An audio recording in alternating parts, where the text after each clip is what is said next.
समोरच्या व्यक्तीमध्ये देव आहे ही भावना समोर ठेवून दिलेला आदर आणि विनम्रता यांची सांगड घातली की आपोआपच स्थिर स्वभाव आपल्याला अवगत होतो व या सर्वांचं मूर्तिमंत उदाहरण असलेली एक व्यक्ती आपल्या समोर आहे, ती म्हणजे श्री राजाराम पात्रे सर. खरं तर या व्यक्तीबद्दल बोलावं तितकं कमीच आहे. यांच्या आईवडिलांनी यांचं नाव तेवढंच समर्पक ठेवलं, राजाराम. स्वभावाने राजा व वागण्या बोलण्यात राम असे हे राजाराम पात्रे सर. जन्म राधानगरी तालुक्यातील पात्रेवाडी या गावात झाला, पण शिक्षणासाठी गगनबावडा तालुक्यातील मामाच्या गावी म्हणजे शेळोशी येथे जावे लागले. इथूनच त्यांच्या खडतर प्रवासाला सुरुवात झाली. कारण या ग्रामीण भागात रस्ते नव्हते, पाण्याची नीट सोय नव्हती व जंगलाप्रमाणे गर्द झाडी. इथे अजूनही चुलीवर स्वयंपाक केला जातो. सर अगदी लहान असल्यापासून आपल्या आजीबरोबर मामीबरोबर जंगलात लाकडे आणण्यासाठी जात. जंगलातील पायवाटा तुडवत घरी यायचे. गावातील त्यांचे स्नेही म्हणतात की आजही राजूदादा तुम्हाला सगळ्या पायवाटांनी जंगलापर्यंत घेऊन जातील.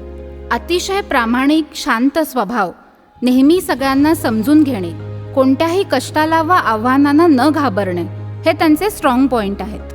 त्यांनी 12वी पर्यंतचे शिक्षण मामाच्या गावी पूर्ण केले. पुढे गगनबावड्यातून त्यांनी ITI पूर्ण केले. बसने ये जा करावी लागत होती, पण त्यावेळी बसेसची फ्रिक्वेन्सी पण फार कमी होती. जर बस चुकलीच तर 16-17 किलोमीटर सर पायी जात होते.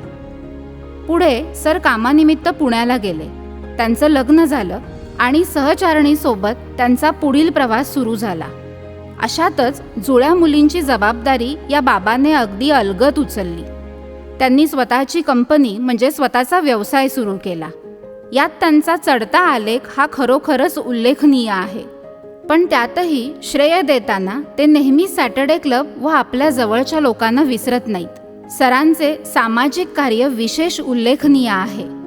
कोट्यावधीचा टर्नओव्हर करणाऱ्या माणसाने दानधर्म करणे यात काय विशेष, पण स्वतःवर एवढी जबाबदारी असताना, मग ती कौटुंबिक असो किंवा आर्थिक असो, पण त्यातही दुसऱ्यांसाठी धडपड करताना, रक्तदानासाठी रक्तदात्यांची मोठी फळी उभी करताना, उमेद संस्थेसाठी मोठी कामगिरी करताना सावरकरांची एक ओळ आठवते. मोडलेल्या माणसाचे दुःख ओले झेलताना, त्या अनाथांच्या उशाला दीप लावू झोपताना. सरांनी गावातल्या अनेक मुलींना शिक्षणाच्या प्रवाहात आणले. उमेदसाठी भरपूर फंडिंग गोळा केले.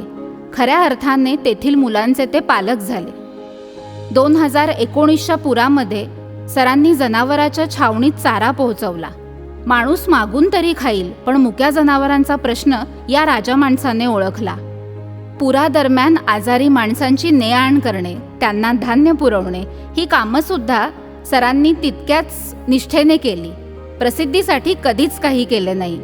आपल्या क्लबविषयी सरांना प्रचंड आत्मीयता आहे व प्रत्येक मेंबरविषयी सुद्धा. या सगळ्यात कुटुंबालाही त्यांनी तितकेच महत्त्व दिले. पण या 2 वर्षात चेअरपर्सन पदाची जबाबदारी सांभाळताना त्यांच्या पत्नी सौ रुपाली वहिनी यांनी त्यांना मोलाची साथ दिली. या 2 वर्षाच्या कालावधीत चॅप्टरमध्ये त्यांनी खूप चांगले बदल घडवून आणले. ते आपण या 2 वर्षात अनुभवलेच. अशा आपल्या लाडक्या पात्रे सरांना आम्हा सर्व मेंबर्सकडून मनापासून प्रणाम.